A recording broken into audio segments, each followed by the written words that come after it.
guys, I am back and we are talking about my November read today, which I'm really excited about because I had such a lovely month of reading in November.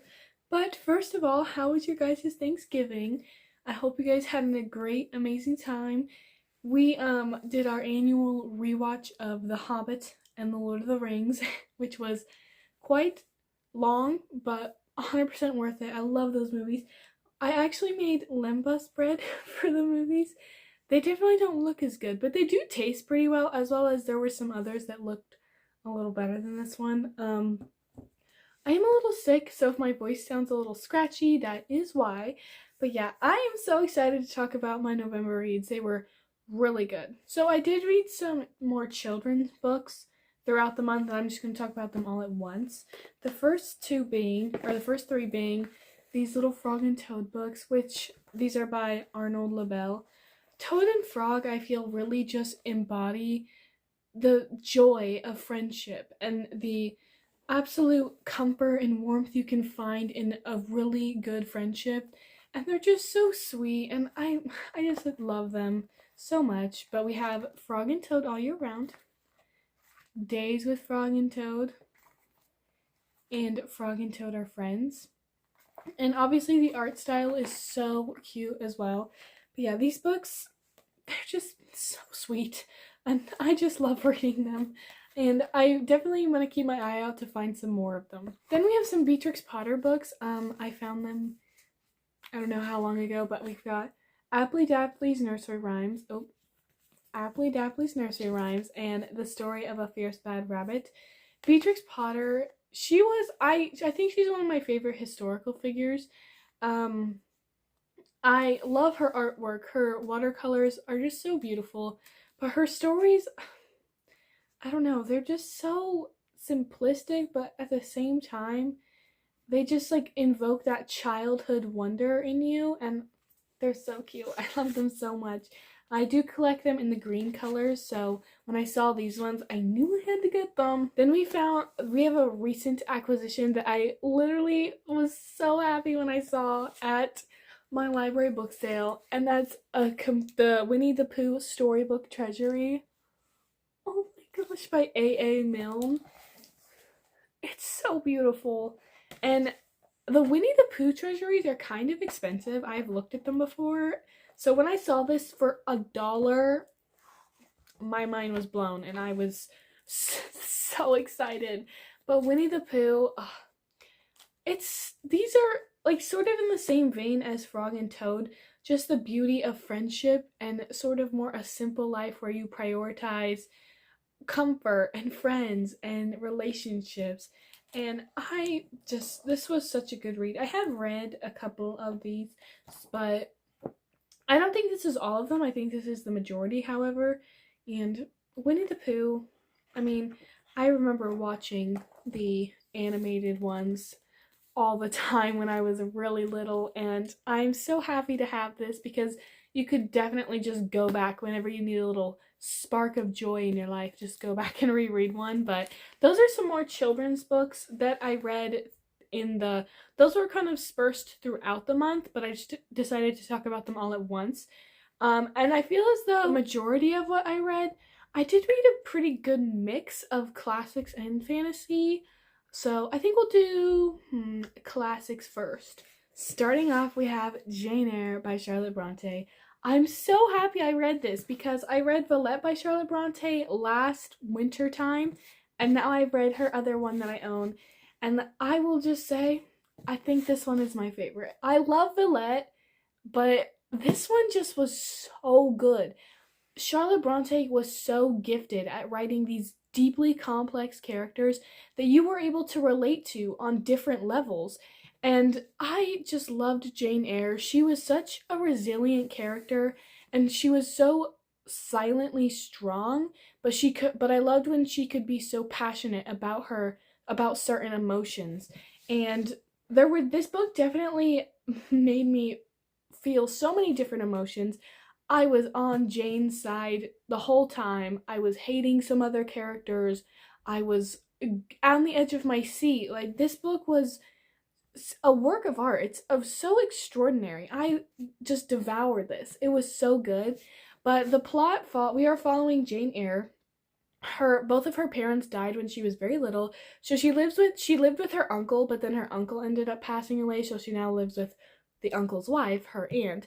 And her aunt is like very determined to despise her, so she's very cruel. The aunt's children, Jane Eyre's cousins, are also very cruel to her, and I felt so bad for her. It made me really sad when she was talking about how she would do everything right and still get yelled at and scolded and hit, and I was really sad for her. And then when she is around, I believe she's 8 years old, she gets sent to Lowood School. This is a school for girls to prepare them to go into the workforce or just for adult life. This school is awful, just awful. The administration is not running it very well. The teachers don't seem to like children. And she meets this friend. Her name was Sarah, right? Helen Burns, that's her name. The scene where she woke up in the bed with Helen and Helen had passed away. I literally cannot. That was so tragic. But Jane Eyre, eventually she becomes a teacher at this school, and eventually she feels like she wants more. She doesn't want to stay here. So she sends out an advertisement in different newspapers for a governess. She ends up getting answered by Mrs. Fairfax, who has a child, Adele, that needs a governess. Jane Eyre ends up going to Thornfield Hall, and there, through some events, she meets Mr. Rochester, who is the owner of Thornfield Hall, as well as other things. And they spark this very weird relationship he's like such a weird character. Sometimes I hated him, sometimes I was like, you're not as bad as I thought you were. But he's very back and forth, and I don't know what is his problem. And then there's something wrong at Thornfield Hall. Jane starts to pick up on that. And one thing I love about Charlotte Bronte, she always sort of has this like, is it supernatural? Is it not element in her books? It was the same in Villette. But yeah, this book was so wonderfully layered, and I just loved it so much. I want to read Shirley by Charlotte Bronte, and I am so excited to reread this. I literally am so excited to reread it, even though I just read it. But definitely go pick this up if you're looking for an incredible classic to just devour. Then we read yet another chunky classic that I wouldn't say I read it, I wasn't as devouring it as Jane Eyre, but I still really enjoyed my time reading it, and that's The Count of Monte Cristo by Alexandre Dumas. So this one is a very complex story of vengeance and betrayal, and it was a pretty intense read. I will say, I'll just give you the plot first, and then I'll give my thoughts. That sounds like a better idea. So we are following Edmond Dante. He is a sailor, and he is about to be married to the love of his life, Mercedes. And on his way home from one of the journeys out on the sea, captain of the ship ends up falling ill, and he asks Edmond to do something for him, and he ends up doing it.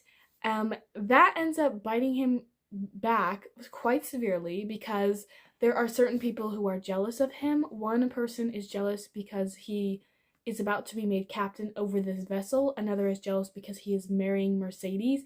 And he ends up getting framed as a Napoleon, like sympathetic to Napoleon, a Bonapartist.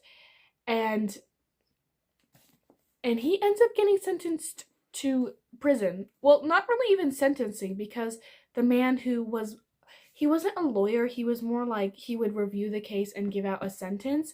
He also betrayed Edmond to protect his own personal interests, and Edmond gets sent to the Chateau d'If, and this is this super awful prison built up on a giant rock island, and the only other person there is this priest named Faria, who has been there for quite a long time.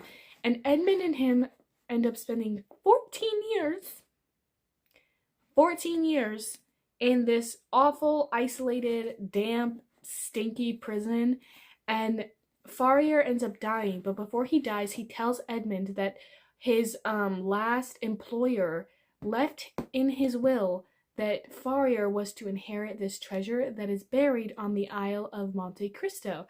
And he tells Edmund their original plan was they were both gonna go get the treasure, but since Faria ends dying, he's like, you need to go get it on your own. And through some very clever means, Edmund ends up escaping the chateau, and he goes and digs up the treasure, and he re-enters society as the Count of Monte Cristo. And he spends many years weaving this intricate plot of revenge. And I will say, I was getting a little lost when we were talking about all these different people and all the things he was doing to sort of prepare this sudden strike of vengeance on them. I was a little confused. There were a lot of characters that we were following and he was getting vengeance on. But honestly valid. He was 100% valid in getting vengeance because 14 years is a whole long time. But this book was very intricate, and like I said, I did get a little lost in the details sometimes, but there wasn't ever a point where I was not very invested in how this was going to play out. And the way it did play out, it was sort of tragic, the ending, because it wasn't like the happy ending that you wanted for Edmund slash the Count of Monte Cristo, but it was still a very well written ending in my opinion. And I think this was a really good classic, especially if you're like looking for something that's more action and fast paced. This is a pretty good one, and I'm definitely gonna read more by Alexandre Dumas. He wrote the Three Musketeers series, yes, and I want to read those. Then I read The Jewel by A Lady of England. Her real name is Charlotte Marie Tucker, but that was her pen name, Aloe. This book is super cool because instead of having a more common narrator like a character or an omnipresent narrator, we are following an object. We are following the Atma. It is this giant diamond that is worth a lot of money, and it starts out, we are following Maurice, and he is an orphan. Both of his parents just unfortunately passed away, and he's going to his uncle's house. His uncle is extremely rich, and his uncle has one daughter. His one daughter, Albida, and his uncle lives a completely different life from what Maurice is used to. Maurice's father was a pastor over a certain not a district. He was a curate over a place. I'm sorry. Yeah, his uncle lives very lavishly, very self-pursuing, and so does his daughter Albina. And one night she is going to this ball, and she wants to wear the Atma as a centerpiece on her gown. And her dad is like, I don't think so. This jewel is worth so much money that if something happened to it, it would be really awful. But she gets her way and she wears the jewel to this ball, and she does end up losing it. And so we start this continuous story of the Atma falling through many different people's hands, and each of them lose it for a different reason, whether it's greed, self-centeredness, like all these different reasons they lose the Atma without realizing the true worth of it, because none of the characters, it first falls into this guy's hands and he is a drunk and he ends up trading it for a pint of alcohol, and the lady that he gives it to thinks it's just a fake jewel and she wears it as a brooch, and it ends up falling in a river. And then this one guy finds it who is a thief, and he tries to sell it and it goes poorly. So all of these characters lose the Atma through different desires and they don't realize the true worth of it. And I think this book was super interesting because I've never read one where we're not following one character, we're just following an object. And I think it was really well written, as well as the themes in here and the morals were very well explained, and you definitely went away from this book taking something with you, because Maurice, he is talking about, he has this dream about the true jewel, which is your soul, and how lots of different things are going to try and tempt you to lose your soul, and that is his jewel, is protecting his soul.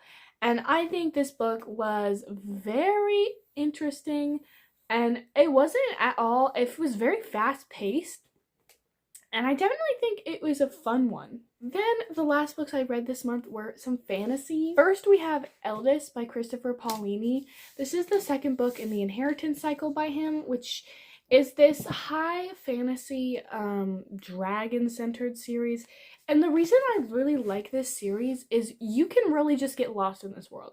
And I don't think it's like a super high brain power. You really have to keep track of what's happening, where these characters are going, all the different places. I think you can just enjoy it and you'll just find some joy in reading it. But this review sort of has spoilers for the first book, so if you're gonna read that and you don't want spoilers, skip this review.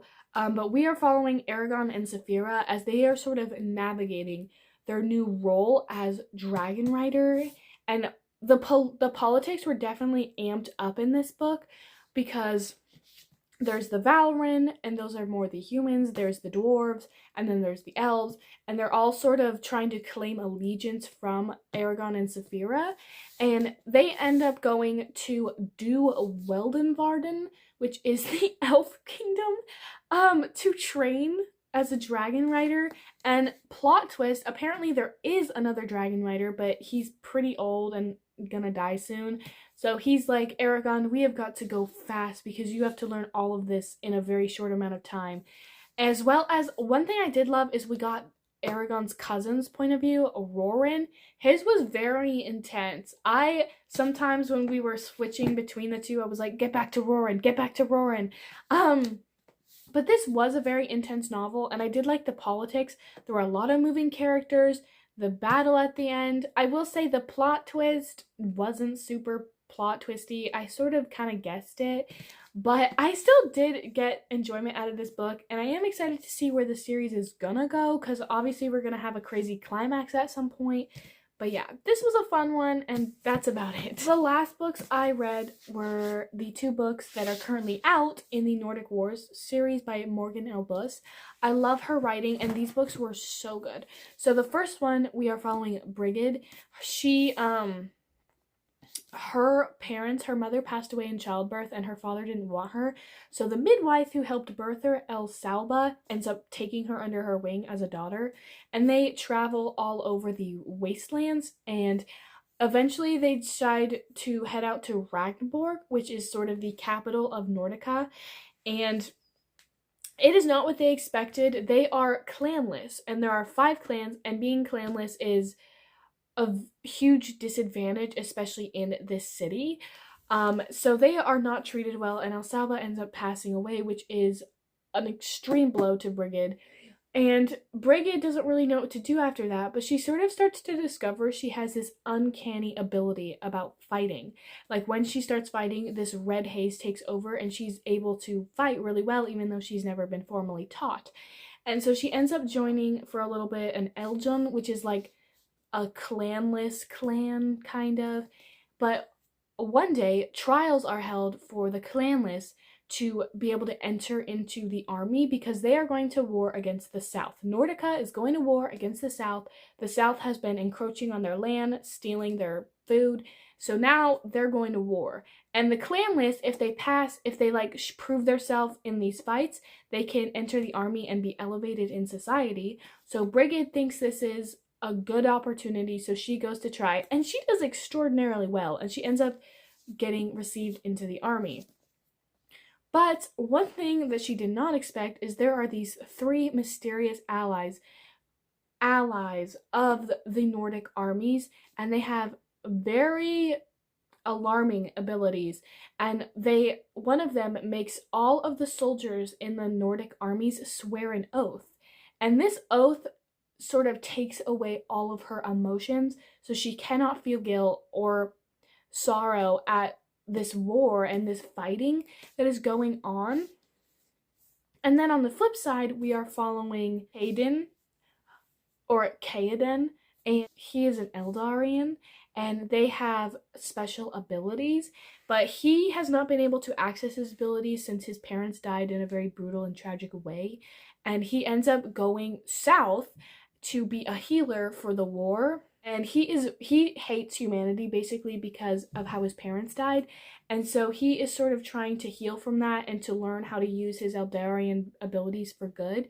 And Brigid ends up at one point getting captured by the South Army, and that's where her and Caden's paths cross, and then it sort of just takes off from there, and they start unraveling the deceit behind these allies with the Nordica, the wrongs that the South has been committing against Nordica. It is such a good series. Book 2, I can't really give a synopsis on because it would be very spoilery, but I highly recommend this series. I haven't read a lot of like Viking inspired fantasy, so this was really fun in that aspect, and I can't wait for book 3. But yeah, that is all of my November reading. A really fun month, and I can't wait. I'm so excited for December. I have some pre-orders coming in. I'm so excited for them. But yeah, that is my November reads. I hope you guys had an incredible reading month as well, and I will see you again soon. Goodbye.